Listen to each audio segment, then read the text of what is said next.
दोस्तों हाजिर है फिर एक नए वीडियो में। आज का वीडियो है हमारा पासपोर्ट को लेकर कि अगर फैमिली में अगर आप अपना परिवार का किसी व्यक्ति का पासपोर्ट बनाना चाहते हैं या अपना पासपोर्ट बनवाना चाहते हैं तो पासपोर्ट बनाने में कुल कितने पैसे लगते हैं, पासपोर्ट बनवाने में कौन कौन सा डॉक्यूमेंट की ज़रूरत पड़ता है, पासपोर्ट बनाने में कुल कहाँ कहाँ आप जाके आवेदन करना पड़ता है, ये सारे वीडियो में हम जानेंगे कि पुलिस वेरिफिकेशन का प्रोसेस कैसे किया जाता है, जो एक प्रमुख प्रक्रिया होता है पासपोर्ट बनाने में, और आप कितने पेज का 64 पेज या 32 पेज का पासपोर्ट बनाना होता है, वो सारे प्रक्रिया के बारे में हम लोग बात करेंगे। तो पूरे वीडियो का पूरा लास्ट तक देखिएगा। अगर आपको वीडियो अच्छा लगेगा तो एक बार सब्सक्राइब जरूर कर लीजिएगा, काफ़ी मेहनत लगता है वीडियो बनाने में।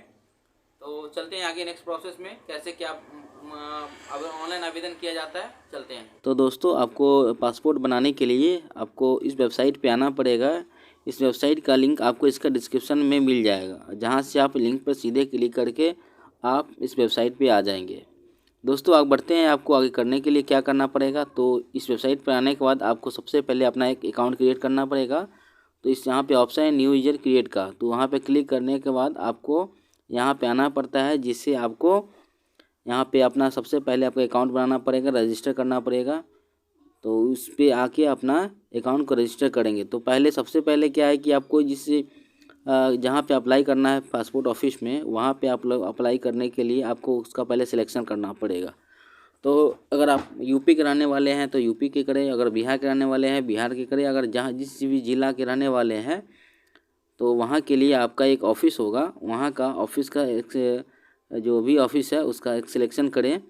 तो फिर उसके बाद अपना जो भी नाम है उसका नाम का सबसे पहले फर्स्ट जो लेटर होता है वो अपना लिख दे उसमें नाम के कॉलम में।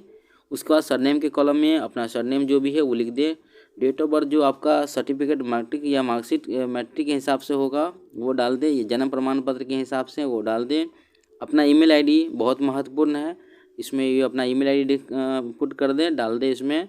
उसके बाद करना चाहिए कि अगर आपका यूज़र नेम जो भी होता है कि यूज़र नेम आपको बनाना होता है तो अपना ईमेल आईडी को यूज़र नेम बनाना चाहते हैं तो उसके लिए येस कर दें। अगर अपना ईमेल आईडी को यूज़र नेम बनाना चाहते हैं तो नीचे एक लॉगिन आईडी का ऑप्शन है, वहाँ पे अपना ईमेल आईडी डाल दें, कॉपी कर लें। उसके बाद चेक एबिलिटी पे क्लिक करते हैं तो आपको वो दिखाता है कि यूज़र नेम अवेलेबल है। बात करें यूज़र नेम एबिलिटी के बाद आपको करना क्या होता है कि पासवर्ड डालना होता है। तो पासवर्ड डालने के लिए आपका इसमें कुछ क्राइटेरिया होता है कि आप अपना नाम का जो भी है उसमें कैपिटल लेटर होना चाहिए, एक स्मॉल लेटर होना चाहिए, उसके बाद एक स्पेशल कैरेक्टर होना चाहिए और उसका 2-3 अक्षर होना चाहिए, ये 1 2 3 का होना चाहिए, वो डाल दें।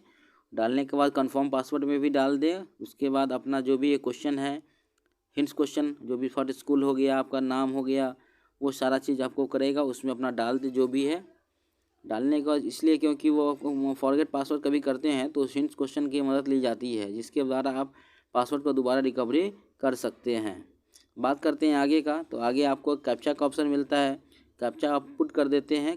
पुट करने के बाद आपको रजिस्टर के ऑप्शन पर क्लिक करेंगे, उसके बाद आपका एक रजिस्ट्रेशन हो जाता है और इसका रजिस्ट्रेशन का आपको लिंक जो है मेल पे ईमेल आईडी पर आपको भेज दिया जाता है। ईमेल आईडी पे जाने के बाद वहाँ पे आपको लिंक करना पड़ता है, जिससे आपको वहाँ से अपना एक्टिवेट कर देते हैं तो आपका आईडी वो बन के जनरेट हो जाता है।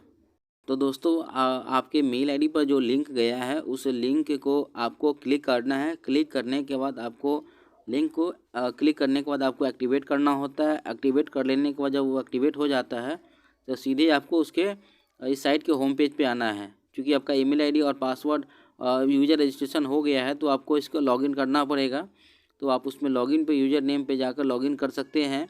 अब आपको लॉगिन आईडी के लिए आपको सिर्फ लॉगिन आईडी का मांगता है, ऑप्शन आता है लॉगिन आईडी कर क्लिक डालने के लिए।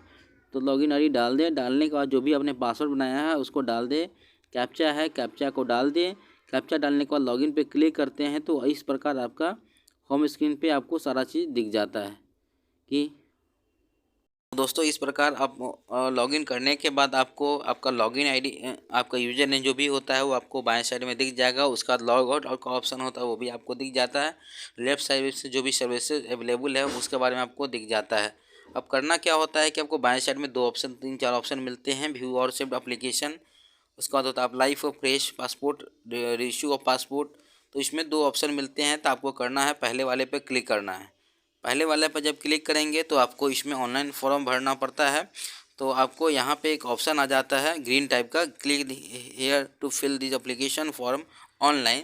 तो इस पर क्लिक करते हैं। क्लिक करने के बाद आपको इस तरह का इंटरफेस आपको खुल के आता है, जिसमें आपका जिस राज्य के हैं उस राज्य का सिलेक्शन कर ले।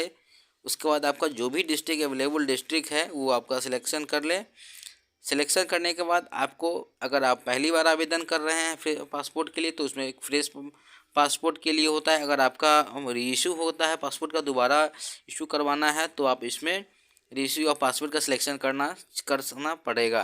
लेकिन आपको नए बनवाना है तो फ्रेश पासपोर्ट के लिए ऑप्शन क्लिक करें। अगर आपका नॉर्मल में बनाना चाह रहे हैं पासपोर्ट तो या तत्काल में, तो उसका आप सिलेक्शन करें।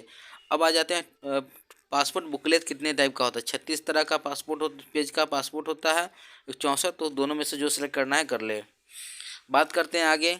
आपको जो भी नेम है वो नेम का मेंशन इसमें कर देना है। जो भी आपका सर्टिफिकेट है उसके हिसाब से आपका जो नेम है फर्स्ट में उसका मेंशन कर दे। उसके बाद आपका बनता है सरनेम। सरनेम में आपका जो भी सरनेम है वो डाल दे। जेंडर का सिलेक्शन आपको करना होता है।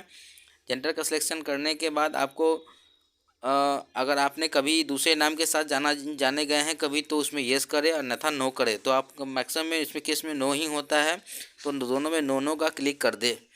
अब आगे बढ़ते हैं तो आपको आता है डेट ऑफ बर्थ। अगर आपने जो भी डेट ऑफ बर्थ है उसमें डेट ऑफ बर्थ का उसमें क्लिक करके ऑप्शन में अपना डाल दे। बाएं साइड में कैलेंडर ही मिलेगा, कैलेंडर से भी अपना डेट ऑफ बर्थ का सिलेक्शन कर ले। उसके बाद क्या है कि आपका अगर जन्म इंडिया के बाहर हुआ है तो उसमें येस कर दे, अगर बाहर नहीं हुआ है तो नो कर दे। जिस प्लेस में भी आपका डेट जन्म हुआ है वो डाल दे। उसके बाद स्टेट का सिलेक्शन करे, डिस्ट्रिक्ट का सिलेक्शन कर लेते हैं। उसके बाद सिटीजनशिप कहाँ का है, बर्थ के आधार पे है तो बर्थ के हिसाब से सिलेक्ट कर लेंगे। तो आप मैक्सिमम का लोगों का सिटीजनशिप बर्थ के आधार पे ही होता है, तो उसमें येस कर दे। पैन नंबर अगर आपके पास अवेलेबल है तो पैन नंबर का उसमें संख्या डाल देते हैं। वो उसके बाद आता है वोटर आईडी भी कर दे सिलेक्शन। उसके बाद एम्प्लॉयमेंट टाइप, अगर आप गवर्नमेंट एम्प्लॉई हैं गवर्नमेंट में सेलेक्ट करें, अगर स्टैट्यूटरी बड़ी है तो वो भी कर सकते हैं। इसके बाद इसमें बहुत ढेर सारे ऑप्शन मिल जाते हैं। प्राइवेट के लिए प्राइवेट है, सेल्फ एम्प्लॉयड के लिए सेल्फ एम्प्लॉयड है। तो अब अगर आप सेल्फ एम्प्लॉयड हो तो सेल्फ एम्प्लॉयड का सिलेक्शन कर ले। अगर आपके पिताजी अगर सरकारी सर्वेंट है तो उसमें अगर येस है तो येस कर ले। एजुकेशनल क्वालिफिकेशन में जो भी आपका है, अगर 10th पास है या फिर ग्रेजुएट है एवब है तो वो सिलेक्शन कर ले। उसमें सिलेक्शन करने के बाद आगे बढ़ते हैं तो is application eligible for NC non NCR category. तो इसमें आप येस नो भी जो भी दो ऑप्शन है अपना सिलेक्शन इसमें कर ले। अब आगे बढ़ते हैं तो आगे आपको बढ़ने के बाद अगर इसमें ऑप्शन देखना होगा तो आप क्लिक करके जो भी डॉक्यूमेंट है एनसीआर कैटेगरी का, तो उस कैटेगरी का ऑप्शन क्लिक करके आपको वहाँ से फिर पता चल जाता है। उसके बाद आपको अपने शरीर के कोई भी विजुअल डिस्टिंग्विशिंग मार्क जो भी है, अगर घाव का निशान है तो घाव का निशान के बारे में डाल दे। चेहरे पे है चेहरे पे डाल दे। अगर कोई मोल का है या तिल उल का निशान तो वो आपको डाल दे। आधार नंबर आपका अवेलेबल है तो आधार नंबर डाल दे। उसके बाद वैलिडेट कर दे। उसके बाद आई एग्री पे क्लिक करे। उसके बाद जो नेक्स्ट डिटेल आता है सेव माई डिटेल पर क्लिक कर ले। और उसके बाद क्या करें, नेक्स्ट कर देते। नेक्स्ट करने के बाद आपको पूरा फैमिली डिटेल्स मांगने लगता है। तो फैमिली डिटेल्स में अपने फादर या गार्जियन जो भी इनका है, अगर फादर का देना है तो फादर का, या मदर का देना है तो मदर का। इसमें गार्जियंस के रूप में चूँकि अगर माइनर होते हैं तो उसमें क्या होता है, लीगल रूप में जो भी गार्जियन होते हैं उनका वो देना पड़ता है। तो उनका सरनेम जो भी है वो डाल देते हैं। मदर का भी जो भी नाम है, फर्स्ट नेम मिडिल नेम दोनों इसमें डालना है कॉलम में, और सरनेम जो है उसके नीचे वाले कॉलम में डाल देना है। लीगल जो भी गार्जियन नेम है अगर तो वो उसमें डाल देना है। अगर जो भी उनका सरनेम है वो डाल देते हैं। डालने के बाद फिर क्या करना है, इस तरह का आपका पेज ख़त्म हो जाएगा ये फॉर्म। फिर आपको सेव माई डिटेल करना है। सेव माई डिटेल करने के तत्पश्चात आपको नेक्स्ट का ऑप्शन आता है, अगर रेसिडेंशियल एड्रेस डालना, प्रेजेंट जहाँ के लिए जहाँ आप हैं वहाँ के अगर आवेदन कर रहे हैं तो उसमें उसका आपका जो भी एड्रेस है तो वो डालना है आपको। कहने का मतलब है अगर आपको इंडिया से बाहर के हैं तो उसमें वो डाल दे। अगर आप इंडिया के अंदर को भी जो भी है वो डालना है। तो अगर आप जिस राज्य के हैं, पहले में स्टेट आता है तो स्टेट का सिलेक्शन करें। डिस्ट्रिक्ट है डिस्ट्रिक्ट का सिलेक्शन करें। फिर जो भी पुलिस स्टेशन आपके पुलिस स्टेशन आपके अंदर में आते हैं, आप जिस पुलिस स्टेशन के अंदर आपका घर आता है वो डाल दें। फिर जो भी पिन कोड है वो सिलेक्ट कर लें। मोबाइल नंबर जो भी आपका, चूँकि ये सारा कम्युनिकेशन आपको मोबाइल नंबर के साथ ही होगा, तो जो नंबर यूज़ कर रहे हैं वो आप उसमें इंटर कर दें। इंटर करने के बाद आपका मेल आईडी जो भी है वो भी इंटर कर दे। अगर इसमें क्वेश्चन आता है is permanent address is available, तो उसमें येस नो का ऑप्शन आता है, तो उसमें येस कर दे। येस करने के बाद आपको सेव माय डिटेल्स पे क्लिक करते हैं। तो फिर आगे का सेव माय डिटेल करने के बाद आगे जो इंटरफेस खुलेगा, इस तरह का इंटरफेस खुलेगा। बढ़ते हैं आगे। अब नेक्स्ट जो हमारा ऑप्शन आता है इमरजेंसी कॉन्टैक्ट नंबर।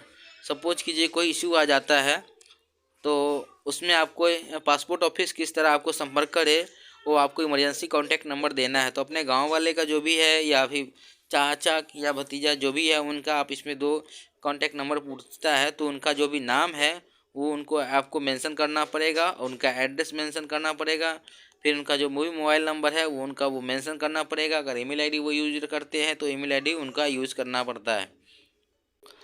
तो इस तरह से उनमें का जो भी नाम है और जो भी एड्रेस है इस कॉलम में, पहले वाले कॉलम में फिल कर दे। मोबाइल नंबर कॉलम में मोबाइल नंबर फिल कर दे। ईमेल आईडी कॉलम में ईमेल आईडी क्लिक कर दे और सेव माय डिटेल्स क्लिक करके नेक्स्ट पे ऑप्शन पर क्लिक करे। फिर आपको इस तरह का ऑप्शन आपको इंटरफेस खुल के आता है। आपको इंटरफेस खुल के आता है। इसमें नेक्स्ट ऑप्शन आता है कि आपका आइडेंटिटी पासपोर्ट डिटेल्स के बारे में, कि आपका सर्टिफिकेट पासपोर्ट के लिए आपने कभी अप्लाई किया है, और अप्लाई किया है तो अगर आपका ये अवेलेबल हुआ है कि नहीं, या होल्ड पे रखा है कि। उसके बाद ये क्लिक करने के बाद इस नेक्स्ट करते हैं तो ये ऑप्शन खुल के आता है अदर डिटेल्स। इसमें आपका सारा हिस्ट्री पूछा जाता है कि आपने कोई लीगल प्रोसीजर किया है, आपके विरुद्ध कभी कानूनी कार्रवाई की गई है कोर्ट ऑफ इंडिया में। तो इसमें अगर येस है तो येस करे, या नो है तो नो है। अगर येस करना है तो उसका जो भी आपका मेंशन करना होता है उसके नेक्स्ट कॉलम खुलता है, उसमें आपको मेंशन करना पड़ता है। तो दोस्तों इसमें मैक्सिमम में आपको सब में नो नो ही करना होगा। अगर येस करते हैं तो आपको इसमें काफ़ी दिक्कत हो जाता है। तो सब में येस नो सेलेक्ट कर लिए हैं, सेव माई डिटेल्स करते हैं, नेक्स्ट करते हैं, तो उसके बाद इस तरह का इंटरफेस खुल जाता है। अब ये फॉर्म खुलने के बाद आपको करना क्या होता है, पूरा फॉर्म देखिए। ये एप्लीकेशन फॉर्म होता है टोटल, जिसमें आपका अप्लीकेंट का फ़ोटो अपलोड करना, साइन करना, अप्लीकेंट का फ़ोटो लगाना होता है। उसके बाद आपको इसमें सिग्नेचर करना पड़ेगा। सिग्नेचर करने के बाद आपको नेक्स्ट जो इसमें करना पड़ता है, तो इस प्रकार आपको अपने यहाँ पे एप्लीकेंट का फ़ोटो लगा दीजिए और साइन की जगह पे साइन कर दीजिए। साइन करने के बाद आपको कुछ इस तरह का इंटरफेस आपको फिर से वो दिख जाएगा। एप्लीकेशन फॉर्म भरने के बाद आपको नेक्स्ट का ऑप्शन आता है। नेक्स्ट के ऑप्शन पर क्लिक करते हैं तो इस तरह का आपको ऑफिस सेल्फ डिक्लेरेशन का ऑप्शन खुल जाता है, जो कि ये लास्ट कॉलम होता है। इसमें आपको proof of birth certificate select करना होता है। सिलेक्ट करते हैं तो इसमें बहुत सारा आपका सर्टिफिकेट मांगता है, जैसे आधार कार्ड हो गया, ई आधार डाउनलोड किया हो गया, जैसे सर्टिफिकेट है वो आपको करना पड़ता है उसमें एक। उसके बाद क्या सेकंड कॉलम में आपको एड्रेस प्रूफ के रूप में माना जाता है। तो एड्रेस प्रूफ जो भी, अगर आपका आधार कार्ड है तो आधार कार्ड ही कर ले, और अगर डेट ऑफ बर्थ दोनों में सही है तो वो सिलेक्ट कर ले। सिलेक्ट करने के बाद आपको इसमें चाहते हैं कि अगर आपको एसएमएस जो भी है पासपोर्ट के बारे में एसएमएस आता रहे तो उसका 50 रुपये आपको पे करना पड़ता है, वो पे कर देना पड़ेगा। तो अगर लेना चाहते हैं तो उसमें येस कर दे, अगर लेना नहीं चाहते हैं तो ये मैंडेटरी वैसे नहीं है तो करना पड़ता है। उसके बाद मोबाइल नंबर डाल दे। मोबाइल नंबर डालने के बाद जो भी आपका प्लेस है वो प्लेस डाल दे, जो भी डेट है ये ऑटोमेटिक आपको दिख जाएगा। दिखने के बाद क्या करना है आपको कि नीचे का जो ऑप्शन है आई एग्री पर क्लिक कर दें। क्लिक करने के बाद सेव माय डिटेल्स पे क्लिक करते हैं और आगे बढ़ते हैं। तो हमारा प्रीव्यू फॉर्म है इस तरह का आ जाता है। तो फॉर्म आपका सबमिट हो जाता है। अब करना क्या होता है, फॉर्म सबमिट करने के बाद आपको पे करने की जो प्रक्रिया होता है, पे करना होता है। और उसके बाद जो भी पासपोर्ट सेवा के लिए अप्लाई करना पड़ता है, अपॉइंटमेंट लेना पड़ता है, तो आपको उसके लिए अपॉइंटमेंट लेना पड़ता है। तो पहले पे कर लेते हैं। पे करने के बाद जो भी आपको इसमें पे करने का जो तरीका है, ऑनलाइन पे कर सकते हैं या ऑफलाइन कर सकते हैं या चालान के माध्यम से। तो पे कर ले। जो भी आप इसमें एप्लीकेशन नंबर आपको दिख जाएगा, वो आपका सारा चीज़ डिटेल्स आपको इसमें दिख दिया। मैंने वो सिक्योरिटी रीजन के लिए हाइड कर दिया है। सेलेक्ट करने के बाद आपको नेक्स्ट बटन पे क्लिक करना होता है। जब क्लिक करते हैं नेक्स्ट बटन, तो आपको इसमें जो भी आपका अपॉइंटमेंट अथॉरिटी है वो आपको इसमें से दिख जाएगा। आपका जो लोकेशन है वो आपको सिलेक्ट करना होता है। सिलेक्ट कर लीजिए। जहाँ का स्लॉट ओपन होता है आप उस स्लॉट को चूज कर लें। कैप्चा डाल दें। कैप्चा डालने के बाद जब कैप्चा डालते हैं तो आपको इस तरह आपका खुल जाता है। चूँकि मैंने ये फ्रेश आवेदन किया है और वो 32 पेज का ही आवेदन किया है, तो हमारा अपॉइंटमेंट का जो डेट आ रहा है, अवेलेबल स्लॉट आ रहा है वो 15 फरवरी 2022 की आ रहा है, ये पुराना वीडियो है, तो अब इसमें आप देख सकते हैं। तो मैंने यहाँ पे अब करता हूँ और अपॉइंटमेंट बुक करता हूँ, तो आप इसमें जो भी ऑप्शन आपको खुल जाते हैं, स्टेट बैंक का भी है, आप में नेट बैंकिंग यूज करते हैं, नेट बैंकिंग यूज करना है। अगर अदर बैंक का नेट बैंकिंग यूज करना चाहते हैं तो वो भी कर सकते हैं।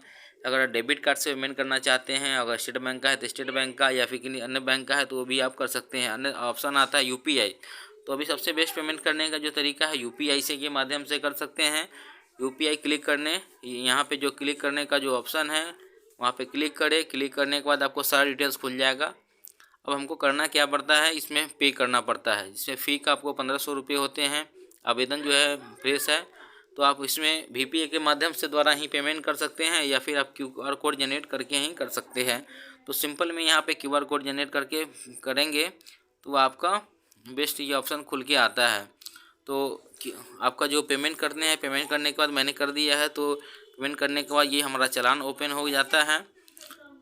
ये QR कोड ऑप्शन ओपन हो जाता है। QR कोड को स्कैन करेंगे, स्कैन करने के बाद प्रिंट करते हैं तो हमारा इस तरह का आपको ऑप्शन खुल के आ जाता है। एप्लीकेशन जो प्रिंट है उसका आपका रिसिप्ट है, उसको हमको डाउनलोड करके प्रिंट कर लेना होता है।